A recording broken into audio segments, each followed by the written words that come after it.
Bismillahirrahmanirrahim. Assalamualaikum warahmatullahi wabarakatuh. Alhamdulillah. Assalatu wassalamu ala asrafil anbiya wal mursalin wa ala alihi washabihi ajmain. Yang saya hormati kepada yang saya hormati Tunku Akmal, yang saya banggakan beliau. Jadi memang kalau saya selalu memberi materi dengan Ustaz Akmal, ya, ini memang kita nggak bisa tahan ya, untuk ketawa. Ya. Tiap hari saya bertemu beliau, ya, setiap materi ketika saya berjumpa dengan beliau memang ada saja. Pokoknya menarik lah ya, suasana forum pun meriah. Dan terima kasih juga kepada Tunku Akmal selaku komisioner KIP yang sudah melaksanakan proses pemilu di Aceh ini dengan baik. Kita apresiasi terhadap KIP Aceh, ya, berjalan aman dan damai walaupun ada sedikit kendala, itu biasa, ya. Tapi yang jelas di Aceh pemilu itu berlangsung sangat damai dan Aceh juga menjadi salah satu contoh ya bahwa pemilu itu damai di daerah yang pasca konflik. Biasa tarik menarik itu sangat tajam, terutama berhadapan atau ketika misalnya ada keterlibatan partai lokal sendiri yang bersaing dengan partai nasional. Pada hari ini saya diminta untuk menyampaikan materi mengantisipasi potensi dan spekulasi buruk pasca keluarnya putusan MK.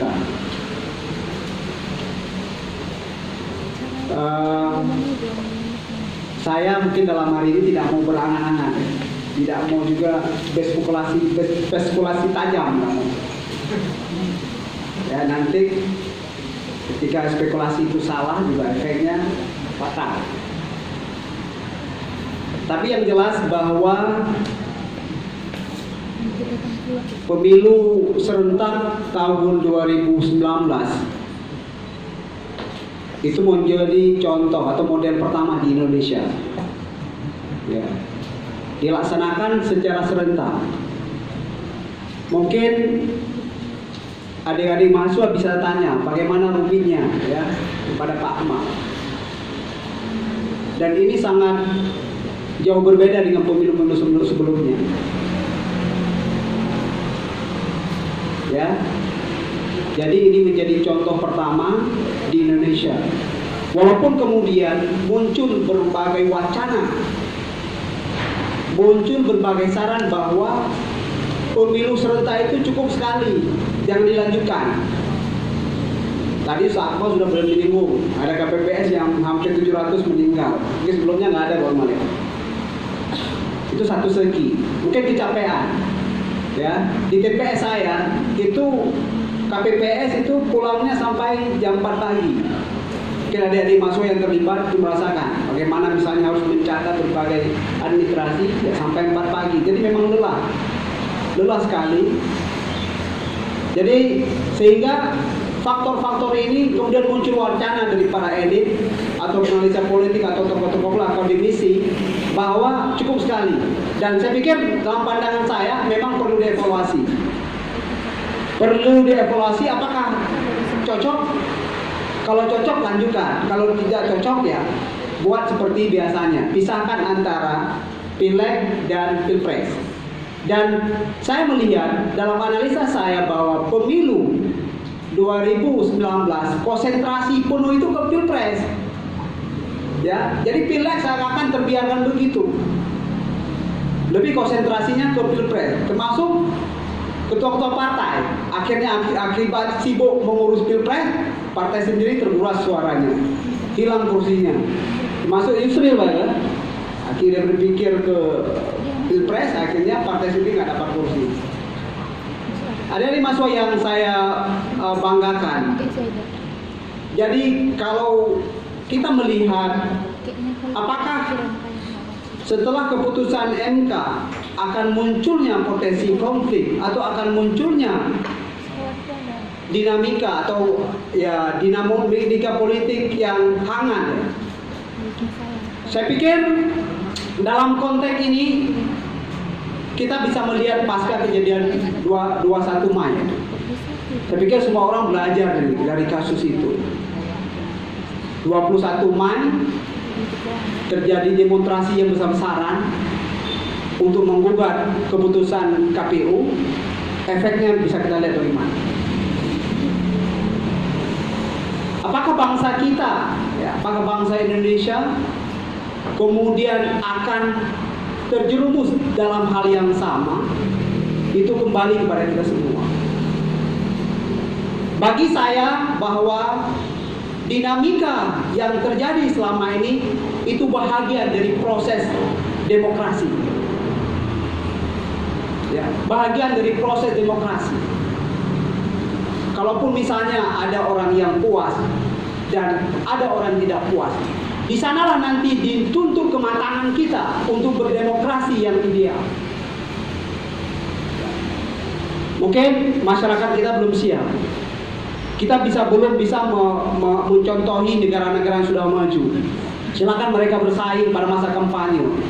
Tapi ketika sudah diputuskan siapa pemenang, mereka siap untuk berjabat tangan. Siap berjabat tangan untuk membangun negara ini yang lebih baik. Kita belum siap, ya. Kita belum siap. Ada tokoh-tokoh politik, ya, yang tahun ini baru berdamai, kan? Tahun ini baru berjabat tangan karena efek dari pilpres. Di tingkat elit saja belum siap, apalagi di tingkat masyarakat yang awam. Kita juga bisa melihat contoh pilkada misalnya, ya, karena persoalan dukungan, silaturahmi itu terputus. Akibat dukung-mendukung, ada saudara tidak mau diundang lagi untuk kenduri. Benar kan? Ada teman yang tidak mau ngomong lagi Pak Ustaz Pak, karena beda pilihan. Kita tidak siap. Silakan berbeda pilihan, tapi silaturahmi kita kejar. Silakan berbeda pilihan, tapi persatuan itu tetap yang kita utamakan. Jadi mengamati potensi, mengamati dinamika yang terjadi hari ini, terutama berkaitan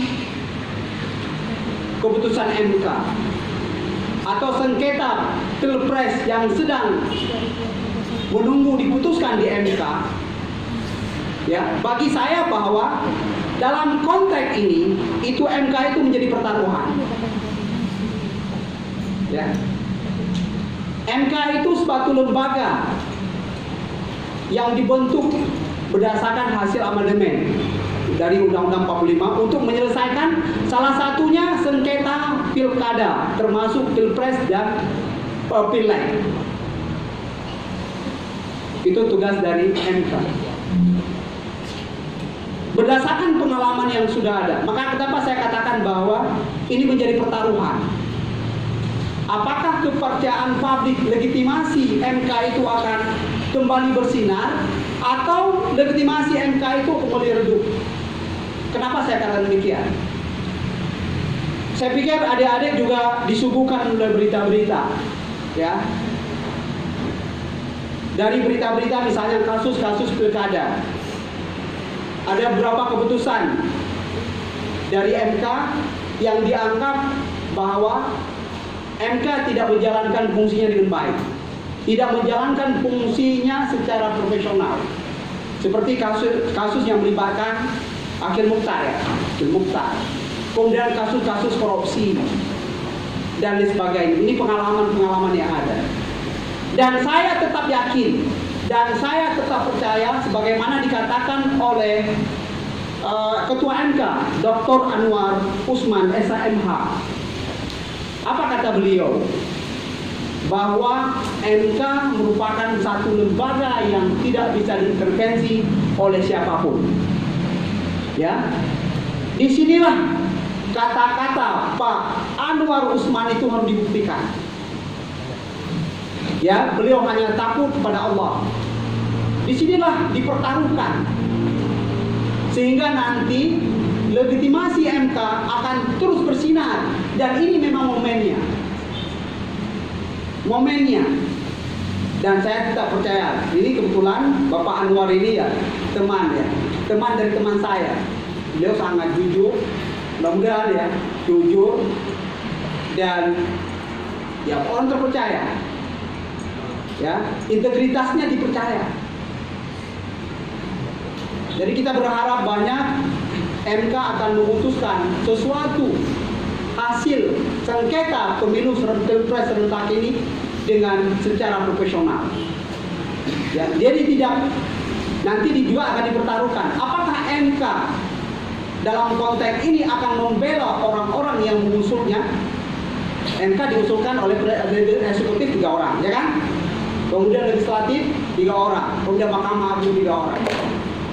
Apakah dia akan membela para pengusul yang mengusulkan mereka, atau memang membela, memutuskan konteks ini secara profesional?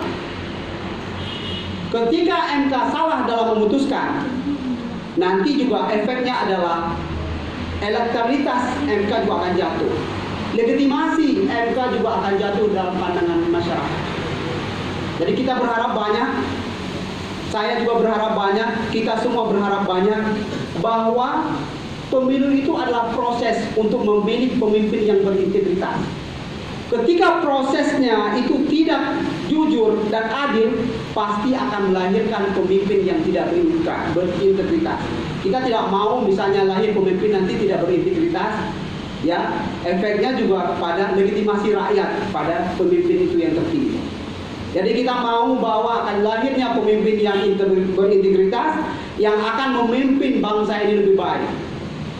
Dalam konteks Aceh masih banyak hal yang perlu kita lakukan. Ya, jadi kita sangat berharap MK bekerja secara profesional, dan saya juga tidak berangan-angan akan munculnya konflik setelah ini, karena bagi saya melihat ketika MK bisa berdiri sebagai lembaga yang independen, profesional, potensi-potensi tersebut tidak akan terjadi. Dan saya juga berharap misalnya ada upaya-upaya bisa 25 sampai 28 ada acara halal bihalal, ya, acara halal bihalal 212, benar kan? Acara halal bihalal 212. Saya pikir tidak perlu kita untuk mengulangi hal yang sama. Mari kita percaya kepada MK selaku satu lembaga yang sudah dibentuk untuk menjalankan atau memutuskan sengketa ini secara profesional, sehingga ketika siapapun keputusannya, kita rakyat Indonesia harus menerimanya. Ya, pemilu adalah jembatan untuk menuju kesejahteraan. Ketika kita berkonflik, akibat pemilu kita berkonflik, bagaimana efek untuk membangun bangsa ini? Kita menginginkan Indonesia 2050 akan menjadi satu bangsa yang maju, termasuk dalam ekonominya. Tapi ketika kita berkonflik dalam konteks pemilu, bagaimana efek yang terutama bagi bangsa kita sendiri? Jadi saya selalu katakan, jangan akibat 17 April menyebabkan hancurnya 17 Agustus 45. Assalamualaikum warahmatullahi wabarakatuh. Terima kasih kepada Bapak Dr. Remedi Hasan yang telah